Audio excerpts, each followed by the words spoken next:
Assalamualaikum warahmatullahi wabarakatuh. Perkenalkan, nama saya Zahra Dea Safitri.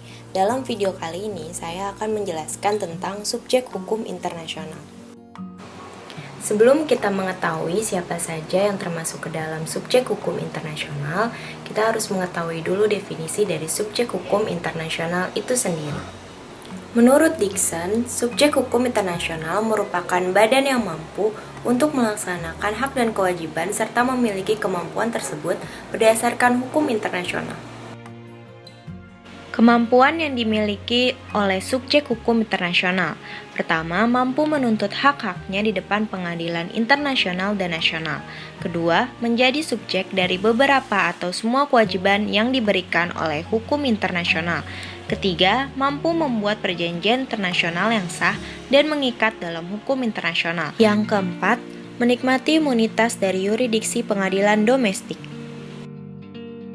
Yang termasuk ke dalam subjek hukum internasional, pertama, negara, kedua, tahta suci, ketiga, palang merah internasional, keempat, organisasi internasional, kelima, individu, keenam, organisasi pembebasan bangsa, dan yang terakhir, multinational corporation. Karakteristik dari macam-macam subjek hukum internasional. Yang pertama, negara. Negara merupakan subjek hukum yang paling utama, terpenting, dan memiliki kewenangan terbesar sebagai subjek hukum internasional. Dalam Konvensi Montevideo tahun 1933, bahwa syarat sebuah negara ialah pertama, memiliki wilayah, yang kedua, memiliki masyarakat yang tetap. Sebuah negara harus memiliki jumlah masyarakat yang stabil. Ketiga, memiliki pemerintahan. Pemerintahan yang berdaulat mampu menguasai organ-organ pemerintahan secara efektif dan memelihara ketertiban serta stabilitas dalam negeri. Pemerintahan yang berdaulat pun dapat diartikan tidak adanya intervensi dari pihak asing atau negara lain atas urusan pemerintahan dalam negeri dari suatu pemerintahan yang berdaulat. Yang keempat, memiliki kemampuan untuk melakukan hubungan internasional dengan negara lain. Suatu negara baru pasti akan melakukan interaksi dengan negara lain dalam rangka kerjasama internasional.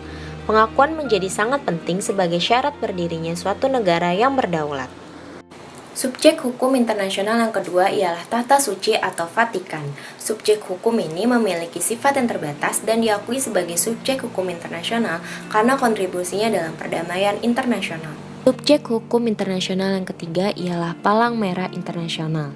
Subjek hukum internasional ini memiliki sifat yang terbatas.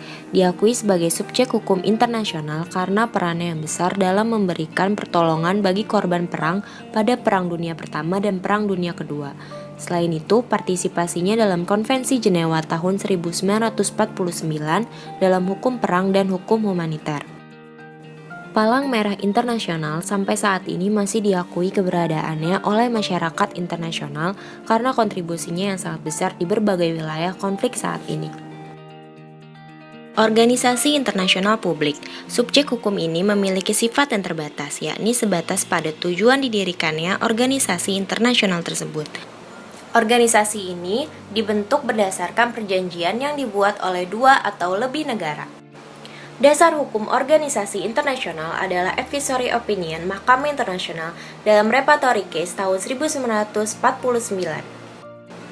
Organisasi internasional harus diakui legal capacity dan legal personality-nya berdasarkan perjanjian internasional untuk dapat menjalankan fungsinya. Kelima ialah individu, merupakan subjek hukum internasional yang terbatas. Sebatas di sini hanya dimungkinkannya individu tersebut untuk dituntut di depan pengadilan internasional untuk bertanggung jawab secara pribadi atas namanya sendiri atas kejahatan yang telah dilakukannya. Yang keenam adalah organisasi pembebasan bangsa. Dapat diakui jika mendapat pengakuan dari subjek hukum internasional lainnya, khususnya negara. Organisasi pembebasan bangsa berbeda dengan belligerent sebagai subjek hukum internasional, mengingat tidak terpenuhinya aspek legal capacity berdasarkan hukum internasional. Multinational corporation bisa disebut sebagai subjek internasional karena MNC harus berhadapan dengan negara tertentu dalam penyelesaian sengketa internasional. Sekian dan terima kasih.